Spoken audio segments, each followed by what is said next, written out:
What's up, guys? Hope you guys are having a great day. It feels like it's been a while since I've done any Attack on Titan discourse, and this tweet actually inspired me to do some.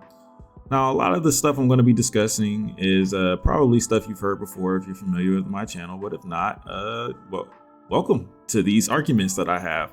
Once again, I will be making an Attack on Titan video that will encapsulate all of the flaws, every single thing from the beginning to the end of the series. I've already started writing it, but it's not done yet, but I'll be releasing it sometime around the ending of Attack on Titan's anime official ending, not original. So stay tuned for that. Also, Vinland Saga reactions every Monday and The Last of Us reactions every Sunday on my Twitch. 7 p.m. CST is when I stream. All right, so this tweet is kind of going around a lot. I don't know why, because everything that's been said in this tweet, no disrespect to this guy, but everything that's been said in this tweet has already been said before, but I guess it's kind of like a refresher or whatever. But basically, why Eren full-scale rumbling would be one of the worst endings of all time, and it's a thread. The worst endings of all time, as if the current ending isn't one of the worst endings of all time. But so what I'm gonna do here, while I don't believe that AoE is gonna happen, it may seem that way by me defending this tweet, because it seems like this tweet is basically a direct attack against AoE, and anyone who believes in AoE shouldn't want it to happen because, well, it's gonna be a bad ending. And that's not my stance. I just don't think it's happening. But I do think that it would be a much better ending. Full-scale rumbling would be a much better ending for the story of Attack on Titan. And I'll explain why, as well as destroy the logic as to why it's bad in the first place. So I'm going to destroy this guy's logic as to why it's a bad ending. And then immediately after, I'm going to tell you why it would be a good one for the story of Attack on Titan. In so many words. But yeah, so let's get into it. So the first... The first point he has is one of my favorites. Civil War in Paradis. Sorry. It has been hinted at time and time again that a full-scale rumbling will lead to conflict among the inhabitants of Paradis, simply because there are people who disagree and will fight back when the time comes. That already is implied to happen in the original ending. So this guy's already exposing his bias. He doesn't want to admit it, but he's already exposing this bias. The original ending already has potential of civil war. Did he read 139? So this argument is mute. It's null and void. Civil war happens either way.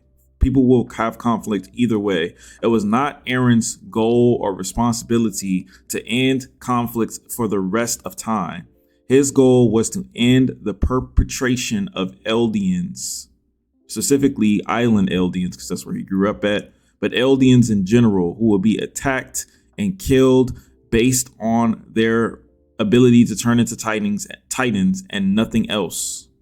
That is the only reason that Eren fought. That's the only thing Eren fought for. He didn't fight to end fighting forever. So this is not only incorrect of the, goals of Eren himself, but also at the end of the story, it happened anyways. So why do they bring this point up? I don't understand. It's such a dumb point. So we can just scratch that one out completely. The next point, Eren would be incoherent and out of character actions. A full-scale rumbling would mean the deaths of his friends, whom he puts first above anyone else. Ensuring their safety is one of his main goals. Killing them would be contradictory. Well, I don't know if this guy knows, but I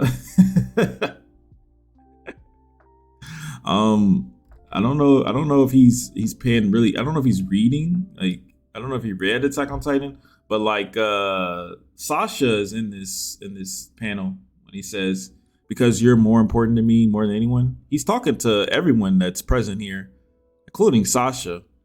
Sasha died, and Eren knew Sasha would die. Sasha died, and Eren knew Sasha would die, and he still did what he did. So maybe, just maybe, Eren is being contradictory. Maybe, just maybe, Eren is willing to sacrifice what's most important to him in order to achieve his goals. Like a character with actual conviction. You know what I mean? Like, wouldn't that be interesting? Wouldn't that be fun? Wouldn't that be great writing? Wouldn't that be an enthralling story? A character who wants his friends to be alive, wants to save them, but unfortunately has to kill them in order to achieve his goals, in order to achieve the freedom he so desperately seeks. What's so bad about that? But regardless of whether or not it's bad writing, which obviously it's not, but that's aside from the point is that Eren did get his friend killed. He got Sasha killed, he got Hanji killed, and also he said in 139, the chapter you love so much, he said that he didn't know if they would survive, and he still risked their lives. So no matter what way you slice it, Eren was completely willing to let his friends die in order to achieve his goal, even in the original ending. So how is it contradictory in the full rumbling theoretical ending, but not in the canon ending? You guys don't make sense. So the next argument is Eren and Historia's ship.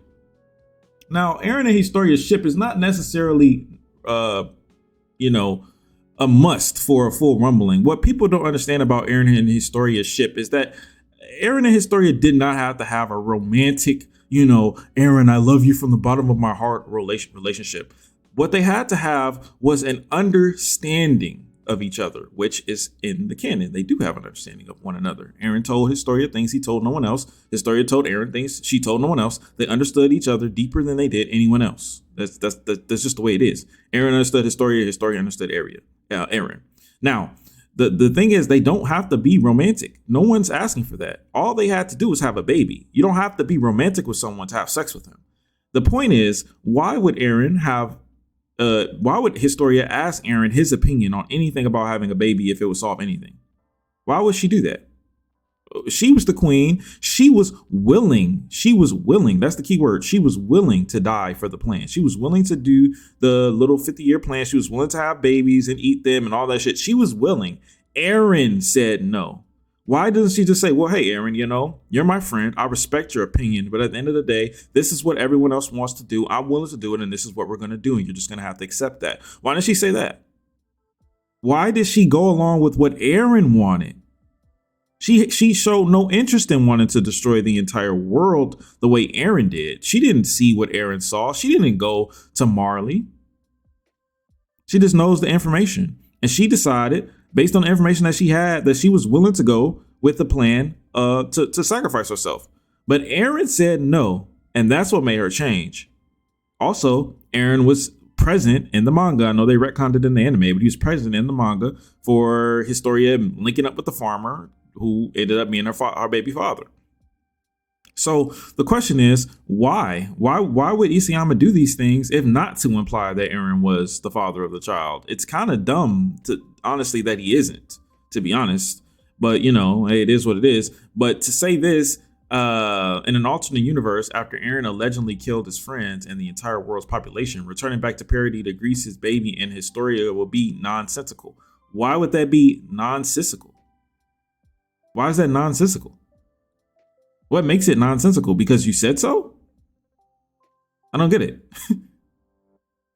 He said they've always been nothing more than friends. Okay, so that's fine. You can't have a baby with a friend. Being friends doesn't change human biology. Do you guys know that you can have a child with someone you're not in love with? Did you guys know that's possible? Come on, guys. This is nonsense. That's nonsensical. Next one. The Titan curse will still exist. Oh boy, I love this. Mikasa was the one who was able to free Ymir. He doesn't explain how that's stupid. That's fine. That makes sense. While Eren couldn't, that makes sense. Yeah. While Eren, even though he sympathized with her in paths, she was still a slave to the king's will. How? The king's will is Zeke. That's the king's will. And she said no. She ignored Zeke. What is this man talking about? It is impossible for her to be free because Eren himself is not free. Nani? Eren is free. Nani?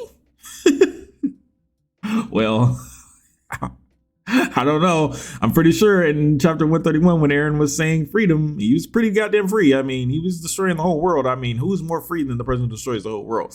That's kind of weird. But anyways, Titan Curse will still exist. First of all, who cares? It will only be Eldians left. So what's the big deal if the Titan Curse still exists? That means it's not really a Titan Curse. That means it's just normality. That means everyone is a Titan, so everyone exists. Now, obviously, that's not a great thing. You don't want people to be able to turn into Titans if they get injected with serum. But I mean, if you pass legislation or you destroy all the serum or you make it so that it's very hard for people to turn into Titans, and plus Titans have become less and less of the problem in the source material because they're able to be killed like easily. Like they literally wiped out all the Titans on the fucking island in like a couple years or a year or so. So yeah, I don't think that Titans would be really that big of an issue. But if you want to say that Titans are an issue, and it's probably better for the story that the Titan curse would be gone, I'll agree with that. But you know what? All Eren would have to do simply for that to happen would be to change Eldian's biology, which is what Zeke wants to do. Why is it that Zeke is able to change alien biology to where men and women cannot have children, but he can't change it so that they can turn into Titans? Why is that not a thing? Why is there there could be written an alternative way to free Titans. It doesn't have to be this dumbass reason that Ikeyama pulled out his ass that Mikasa did it. It could be written a different way.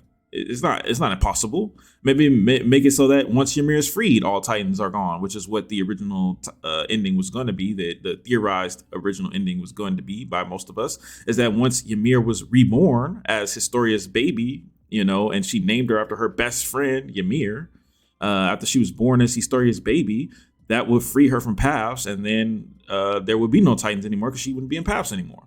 That was the theory. I mean, all you had to do is kill the worm, probably. Killing the worm would probably be the play there, because the worm is the one who does all this shit, apparently. The magical worm that no one ever explained where it came from.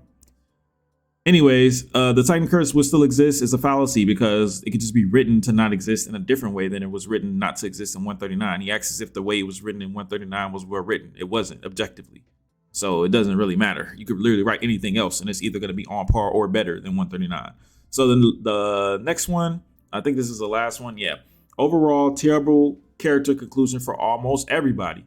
Zeke would also have a terrible conclusion since he would be the only key for the rumbling and serve no use in the story anymore, unlike the incredible character conclusion we got in 137. Oh, God.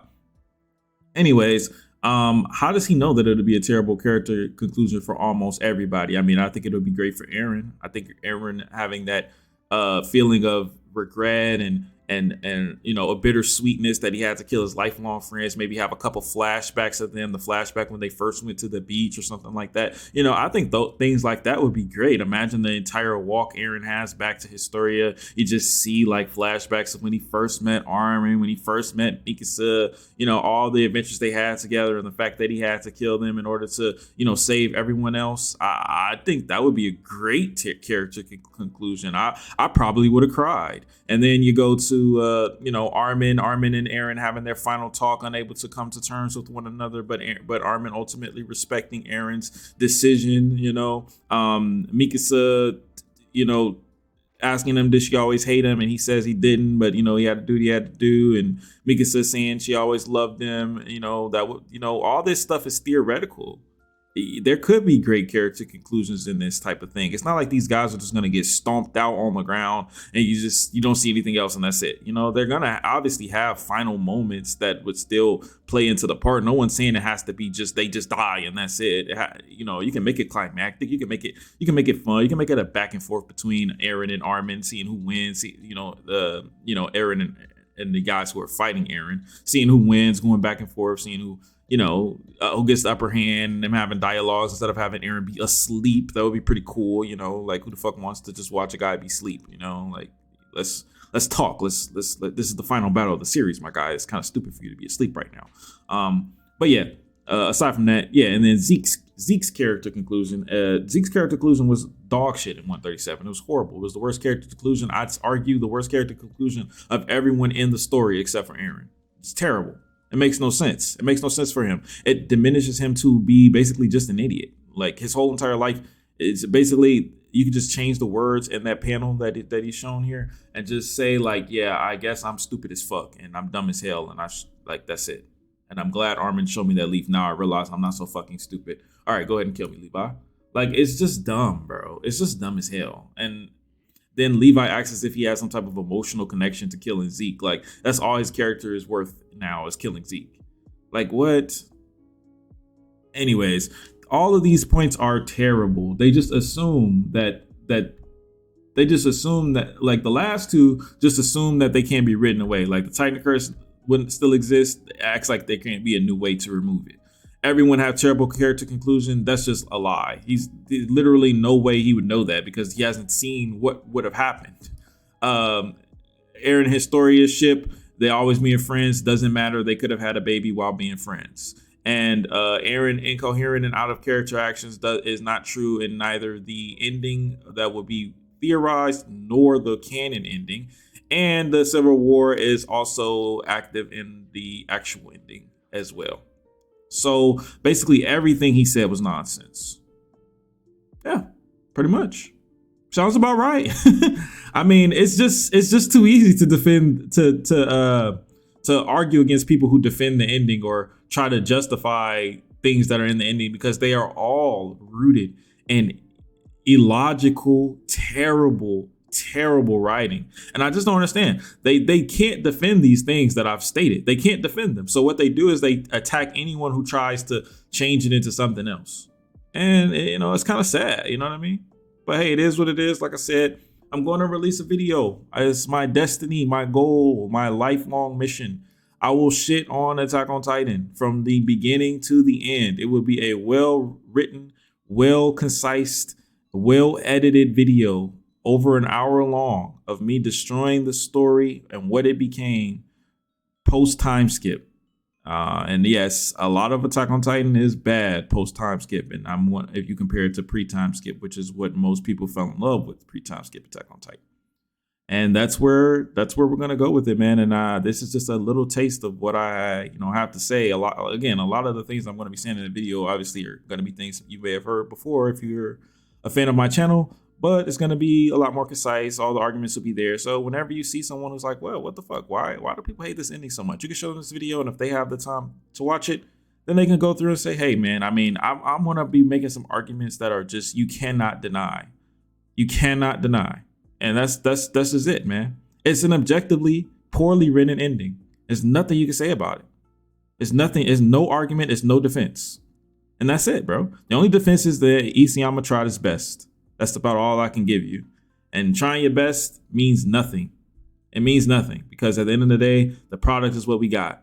And people trying to pretend like it's some kind of masterpiece, some kind of well-written like thing that a lot of writers should strive for. And, the only thing people talk about to this day about Attack on Titan is whether or not the ending was good or not.